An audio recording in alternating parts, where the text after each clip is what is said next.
My initial reaction, I didn't cry. I went a bit hyper. I remember as I left the clinic, I rang a friend of mine, a very close friend, whose mother had had breast cancer. And this friend has always said that this is her destiny. Oh, I'm going to get that, Lou. And it sounds terribly cruel, but I rang her and said, Susie, I've got it, not you. But she was brilliant with me. She made me get into my car, she offered to come and be with me, but I said, no, I'm fine. And I sat in my car and put my head between my knees because I think I was hyperventilating. And I managed to drive home, which is only half an hour journey.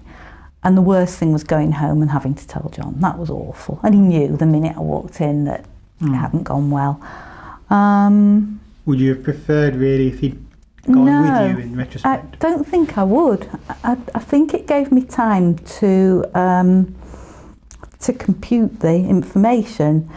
Also, someone else very dear to me had breast cancer when she was 38, and she's fine. She's now in her late 50s. And her attitude has always been, it can happen to anyone. And so all the way home, I was repeating to myself as a sort of mantra, why not me? Why not me? And it'll be okay. And again, I've known quite a few people who've had some rather grim diagnoses and are now living full and healthy lives. So I kept that thought very much in mind as well.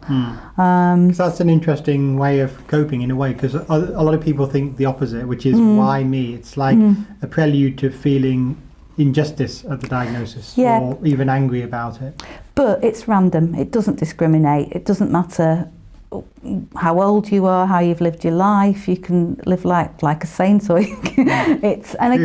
I met people in hospital who had very, very similar diagnoses to me, but unlike me, they'd had children, they'd got family history. I haven't got either of those. There's so many different scenarios, and I think really, it sounds grim, but yes, we all walk within that shadow, don't we? And I think, if it happens, actually in my case, my ex-husband, who I'm amicably divorced from, he had a throat cancer diagnosis in 2002, and he's absolutely fine. He's living a very happy life in Greece.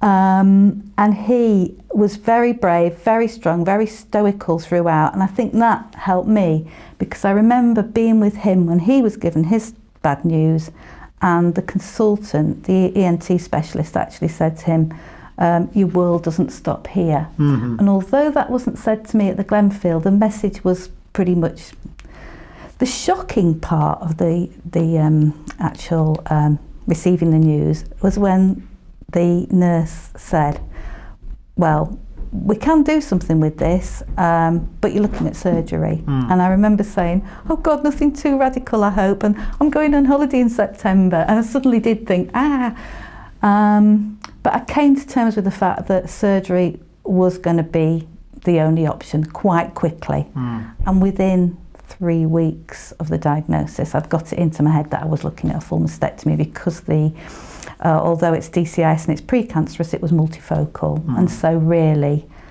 I would have been quite